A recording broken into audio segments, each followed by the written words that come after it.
absolutely everything. I'm going to hit some highlights because you're going to see it, you're going to be able to read it, you'll be able to digest it. But what I want to start you off with is a frame of mind. I think objections scare us. We don't want to hear them. You know, sometimes they just make us freeze and we're like, okay, what's she going to say? Oh, she's going to say no. Oh, she's going to say this. And I want you to take a deep breath with me and let it out. Close your eyes. I'm going to keep mine open. See who's not closing your eyes. Close your eyes. And repeat after me. An objection. An objection is just a request. It's just a request for more information. For more information. Okay, open your eyes. Do you feel better? Yes. Okay. And they're good. We want objections. Objections let us know that people are listening to us, right? I mean, think about it. They're not going to object to you if they're not listening to you or if they don't care. Otherwise, you're like, yeah, give me that packet of information. Okay, yeah, we can talk on Tuesday. Yeah, great. And you never hear from her again, right? I mean, but if you're engaged in a conversation with someone and they're asking you questions, well, I don't know, and I'm not sure, and I don't think so, they're thinking. Their wheels are turning, and they need you to help them. Excuse me, I got a teary eye. They need you to help them figure out how to get from I don't know, I'm scared, I don't know if I can do this, to I feel confident, I know that this is for me, and I know I'll do a good job.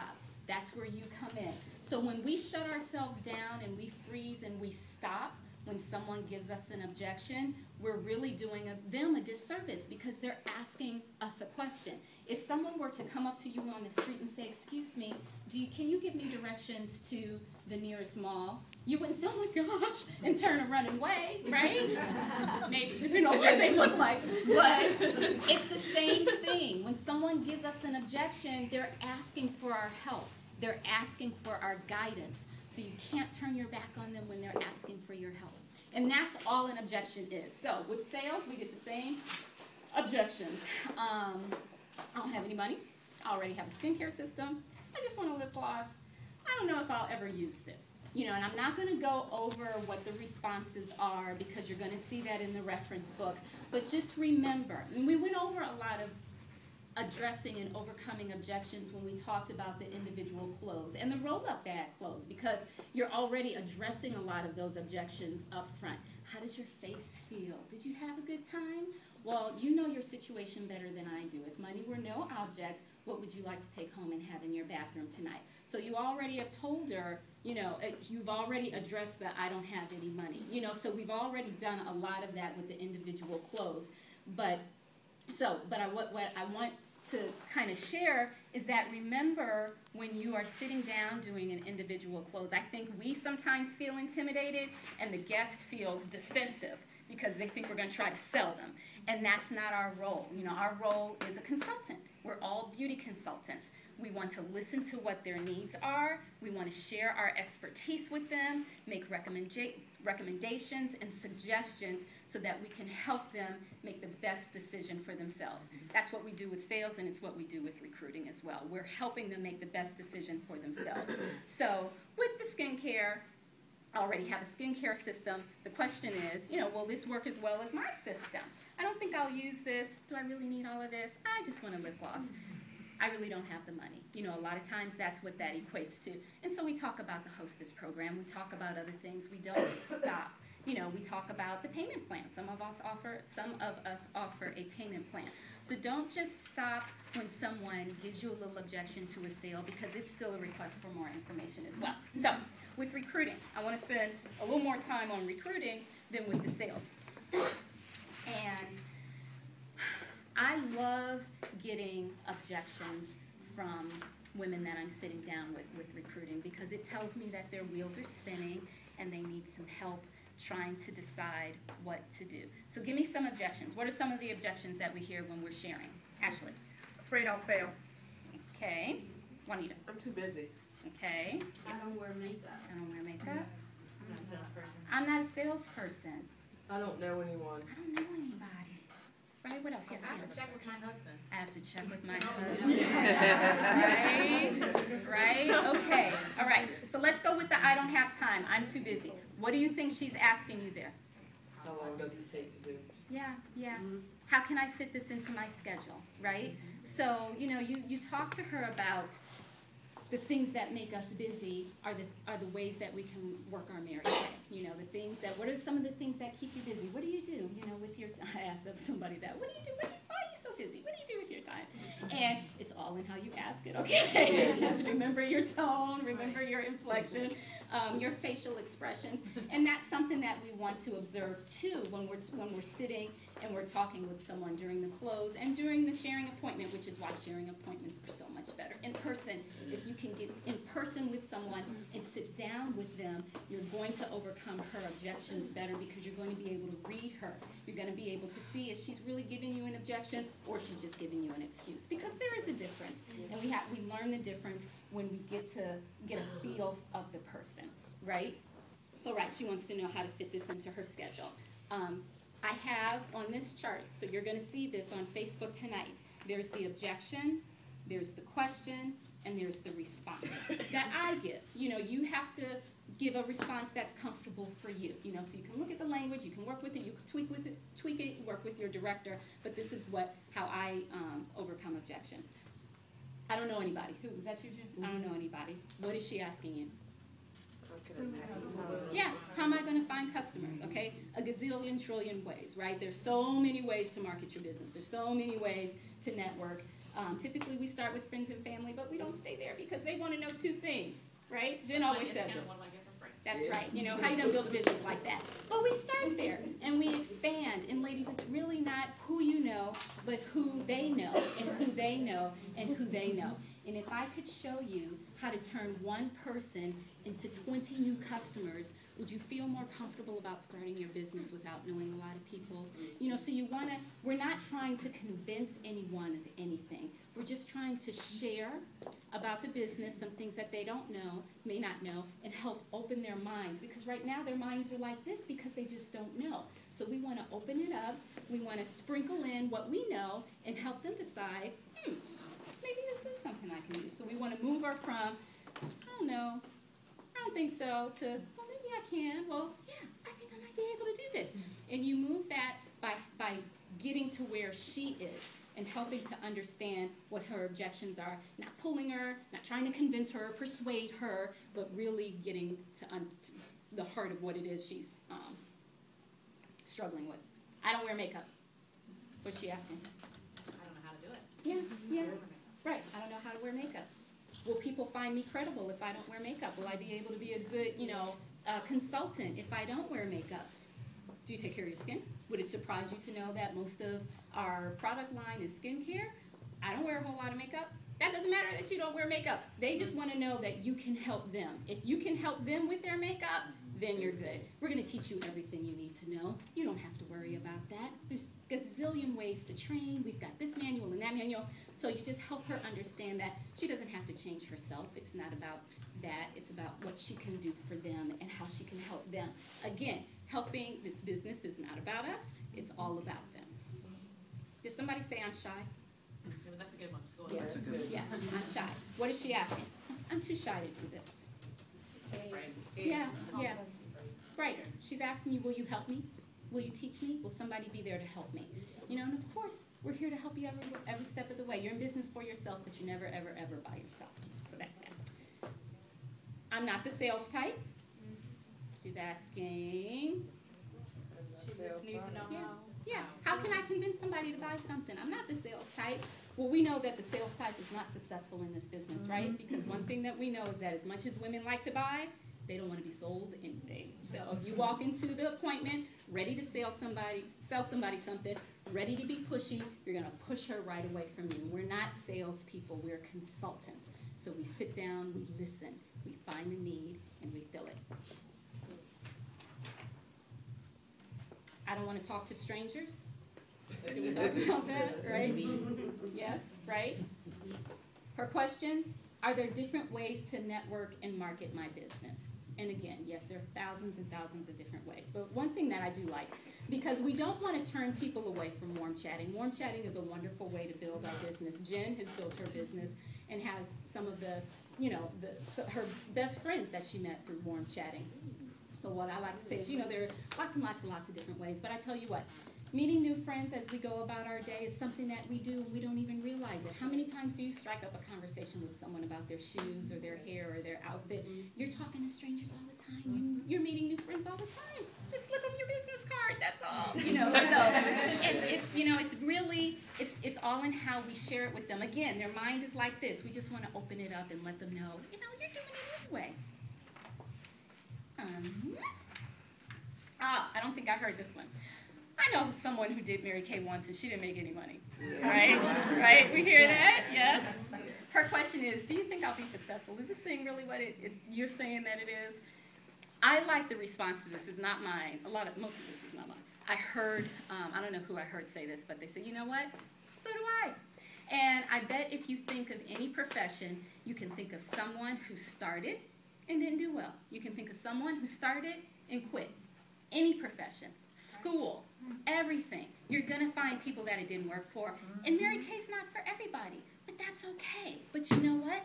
If you think that this is something that you want to give a try, that's the only way you're going to find out if it's for you, is if you give it a try. So I like that. But you'll see the response when you get it. Okay, I don't think we said this one either. I don't think I'd like doing Mary Kay. All right. Yeah, that's a hard one, right? It was hard for me too. I was like, wow. Can you share more benefits that may appeal to me? I think when people say that, I don't think I like it. In their minds, they're like, you haven't convinced me. You haven't convinced me that this is something that I want to do. So again, because we don't convince people, we share facts, I like to put it on them. I did an interview this week where someone said, yeah, I just don't want to. I'm like, okay. Well, if this were something that you'd like to do, what would some of the benefits that we talked about, what would be the most that would be intriguing to you?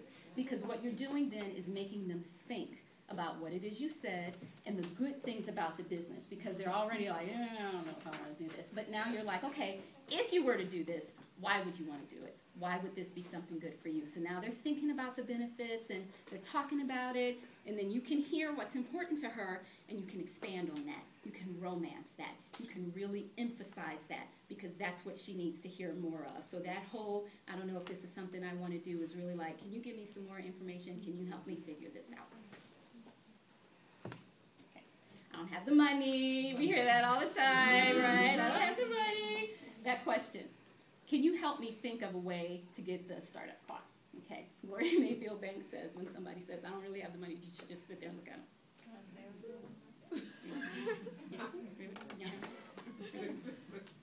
If you don't have the money, you think you need to do Mary Kay? That's really bold, and I'm just not there yet, so I've not said that. But I do say, well, let me ask you this. If you don't start a Mary Kay business, what is your plan to get the extra money that you need? Because we did talk about you needing a little bit of extra money. What are you going to do to do that? And their response usually is, I don't know. Well, why not give this a try?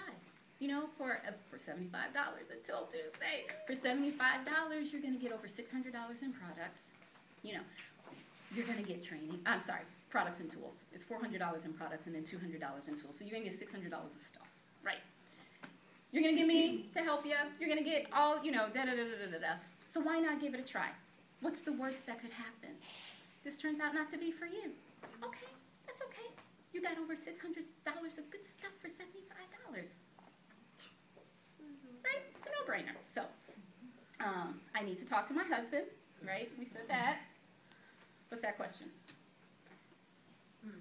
He has the money. He needs somebody to affirm what she wants to do. It really depends, right? Yeah. It depends on the woman and the husband. Will you help me think of what to say to my husband? I don't want to, I don't make the decisions without him, or I really don't want to do this. I want to think about it some more. It could mean a ton of things. So depending, again, on her body language, on how you've interacted, read her a little bit and see what that means. Whatever whatever I read from her, I say, I certainly understand. I so understand that. And there are a couple of ways to answer that, to address this objection. I certainly understand that. Tell me this. What do you think your husband will say when you bring this to him? A lot of times they will say, well, he'll tell me to do what I want to do. Okay, great. So, you want to get started? Because that's what you want to do, right? So it depends on who you're talking to. Some people are like, well, no, we make decisions together. Okay, wonderful. What kind of questions do you think he's going to ask you? Because you want to give her the information that you want her husband to have. You don't want her to give her husband the information that she's already filtered in her mind. So try to find out what those questions are, provide the responses for her so that she can give back that information, because you're the one with the accurate information. You know, it's like third party by the time it gets to her husband. So that is always helpful. And then you can, don't just leave it at that. Okay, you'll talk to your husband. Okay, great. You want to, okay, great. When do you think you'll talk to him? Tonight? I know, because you're so excited, right? So how about if I give you a call tomorrow? Would that be good? So make sure that you're, following up and getting some good follow-up times. Okay. So then the last one, I want to think about it. What's that question? Any more information? Yep, it could be. Can you tell me some more? A lot of times is, will you help me get over my fear? Because a lot of times people are just, we as a C, I don't like change. I don't want things to be different. And sometimes we let ourselves get a little stuck, and starting something new is a little scary. And so it may be after you've gone through all of her objections and you've drilled down and she's like, well, I just want to think about it. Tell me what you want to think about. What other information can I share with you? Oh, I don't know, I've got everything. Can I answer any other questions for you? No, I don't think so. Great. So then are you ready to get started? No, I want to think about it. And let me ask you this. Do you think you may be a little scared to get started? I know I was. It's something new. You think a business, it's a big decision. It's really not. It's a starter kit with some good products. You got some fun friends, and I'm going to show you how to make some extra money. And I tell you, if you really do want something different in your life, if you don't do it now, 5 years from now, this time next year, this time next month, you may be right where you are now. So if this is something that sounds really good to you and you want to give it a shot, I'd love to help you, and I'd love to help you get started now. And you gotta respect people where they are, though. That might be, she may be receptive to that. You have to read her. She might be like, I said I wanted to think about it. Negotiate on this. And you have to respect people where they are. So, then there's the pink sheet pillow test, right? So, sheets. You counted sheets. So, but if she's just totally, I need some time to think, because people do, like, okay, great. Can I do this? Can I ask you to think about this some more tonight? And if you think about this, when you have your head on your pillow and you're falling asleep and you close your eyes and you see, that's where the pink lamp come in, and you see pink sheep and you're counting pink sheep and you're thinking about how you're going to look in that pink Cadillac, I'd love to give you a call tomorrow and help you get started, because it's on your mind and it's in your heart. And I'd hate for you to have regrets about what I could have been if I had only started my Mary Kay business. So how about you think about it and give me a call tomorrow? Does that sound good? And then you do that. So, sometimes, after all of that, the answer is no. And that's okay. But what's important is that we don't let the I don't know, maybe, I'm not sure at the very beginning of the conversation shut us down. Because that I don't know, maybe, I'm not sure is not necessarily a no. And if we let that shut us down, we will never get to the, maybe I can do this. Well, with your help, this might be something good for me. And I have been thinking about something else, and I have been wanting something else. And sometimes people can't get there by themselves. Sometimes they need our help. They need our guidance. They need our expertise as a consultant with the experience of ourselves and all of our other sister consultants and directors to help them understand what this business truly offers. So don't let the objection stop you. She's just asking you for more information. So just make sure that you listen with your heart and with your ears, right? In a sharing appointment, we've got 2 ears, we got 1 mouth, and the way that we really can hear her objections and help her fill the need that she has is to listen to her. And I think that's it. Anybody have any questions about anything? Yes, Monique. The husband part, this is a scenario that I got recently. Now, I want to sign up, but if my husband hears that I have to put out some more money because I did interior decorating, he's going to have a cat. Yeah, I don't get in between spouses, so she's going to have to deal with her husband, right? So, I mean, and I would say, if this is something that you truly want to do, then I encourage you to find the words to share with your husband so that he feels your heart and so that he knows that this is something that you want to do. And I'm here to help you every step of the way. Yeah. Yes. I've had women, say, okay, I want to do it, but I don't have the money. I talked about it earlier. And then some of those women, they're like, follow up with me. They're all excited. Yeah. You follow up, but then they don't ever answer their phone. They don't get back to you. How do you keep them, not keep them interested? Because these are women that were definitely interested, who were even calling me, and then all of a sudden, what do you do with Life happens, they get outside the pink bubble that we create for them, and, the negative stuff, negative Nellies and everything buzz in their ears, and it's a little difficult. Try to bring them back. Try to bring her back. We're having an event. I'd love to have you as my guest. We're having this speaker. Would you please come? We're having this contest. I need one more person. Would you please do me a favor? If it's not about, if she sees herself as trying to help you, then maybe she will do it because, well, I'm not really interested in that, Mary Kay, but she needs my help. So, but if you think she's still genuinely interested, then, try to get her back into the pink bubble and open up her heart again. But if she's just, shut you off and say, nope, I changed my mind, that happens. And we want to be graceful. We want to have, Cindy Gress said, we want to have the grace to leave the no's alone, right? And we want to have the mindfulness to be able to hear the maybes and help them make the decision that they need to become a yes. Yes. Something that I started doing recently in my business is if I'm having an appointment with that person and they're in my space and I'm closing them out and they're interested, I do a rating scale of 1 to 10. And if they're up there 9, 10, instead of saying, do you want to order your starter kit? Do you want to start your business today? I started saying, we can order the starter kit today if you want. And that has changed everything for me. Oh. If you I like want, how you put the ball in her if court. you want. And a lot, they're like, okay. Yeah. Sure. Yeah. And I give them the agreement or give them my iPad or whatever, but if you put it in their court, we can order the starter kit today if you want. And then stop talking. That's very informal. It's no pressure. Sure, if you want to do that, we can do that. Okay. Yeah. Cool. It's Yeah. not the end of And the world if she's you in don't want to. control. Yeah. That's nice. Thank you, Abby. That's a great tip. Any other questions or comments? Did a Okay, nice good. job. Okay, thank you. Good job.